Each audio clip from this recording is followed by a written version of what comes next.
Okay, I got 7 minutes to help people learn about death. Let me answer some questions for you. What happens before you're born? What happens after you die? First misnomer or misunderstanding is culture talks to you about soulmates. You got a soul group, okay? 4 or 5 souls that were birthed the same time as your soul or spirit, and you come to the earth many, many times. You go to other places, other planets, other dimensions, other times, other realities.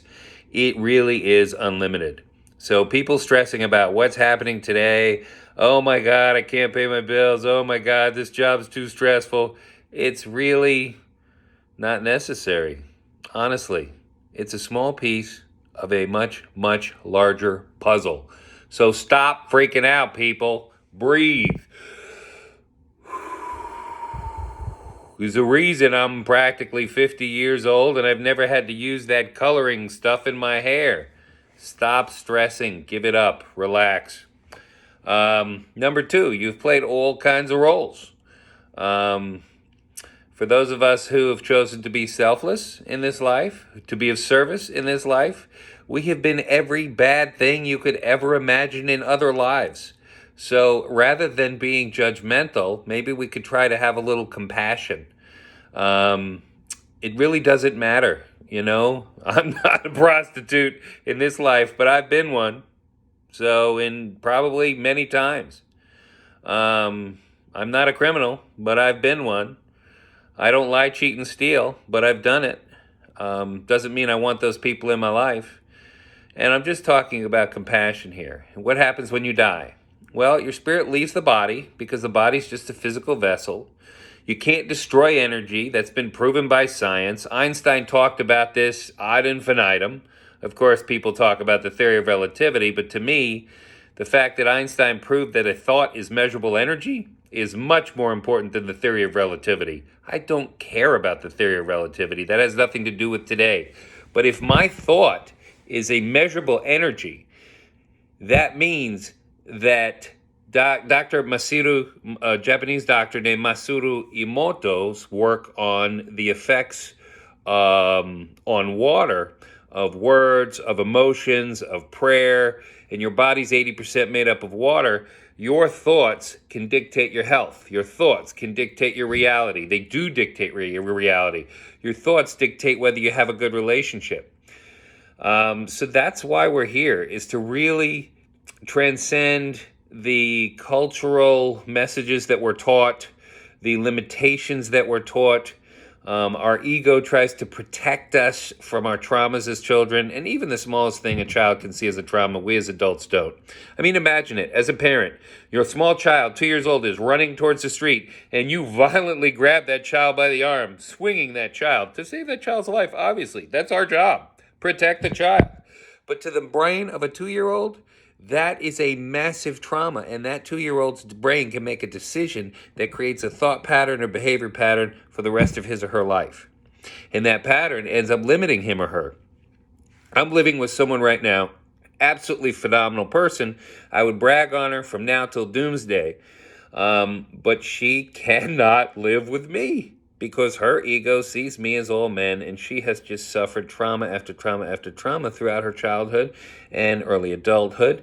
And she has recovered. She has become an amazing person, a healer of people. She's helped open minds. But when it comes to me, I am seen as the enemy, evil. And so she's always in protection mode, high stress mode. And this is what the ego does. And that's what we're here for. But in reality, she doesn't need to stress, and neither do you, because the moment you leave the body, you'll float above. Dr. Michael Newton talks about this in his books, Journey of Souls and Destiny of Souls. You're going to try to communicate with everybody and let them know, hey, I'm okay. You'll go back to the spirit world. You'll celebrate your life, the things you accomplished. You'll look back, almost like in a library. Each moment is there, and you can go and you can revisit it. And you can see what you could have done differently or better. Well, rather than wait till then, why not do it right now? Why not, give someone a ride, or, let's not put yourself in danger, but Give someone $1, not someone who's begging, one of those people on the street who's got no integrity and they're trying to trick you that they're homeless. Find somebody who really needs help and give them a helping hand, a kind word, a smile at CVS or Walgreens or pharmacy or stoplight, rather than wonder why that person in the car next to you is looking at you funny. Try giving them a smile and saying, hello, have a good day, I wish you well. The funniest thing is nature and universe only seeks balance. It doesn't play favorites. So whatever you put out, that's what you're going to get back. You put out gratitude, the universe is going to give you shit to be grateful for. You put out complaints, the universe is going to give you more shit to complain about. And you're going to blame universe because that's what we do. We attack, defend, rationalize, justify, blame, or we attempt to look good or avoid looking bad. Well, what does that look like? Looking good would be, hey, how much did you make this week, Mr. Grubhub driver? Oh, I made $3,000. Yeah, good luck with that. I already know you made $700, but you can lie to me in order to look good, make yourself look good. Because I've done that job. I know what the limits are, right? I know if you work full-time. I know if you work ridiculous 60, 70, 80 hours. I know what all of that looks like, whether it's in that field. It could be in sales. It could be in anything. But people will not tell you the whole truth because they want to look good or they want to avoid looking bad. And it's such a driving force of the ego. Okay, so I covered a bunch of topics in 6 minutes and 35 seconds. And if you got anything from this, well, bless you. If you stayed this far, I'm excited. If you didn't, no worries. But if you are open to coming back, we'd always love to have you. Wish you well. Have a great day. Bye.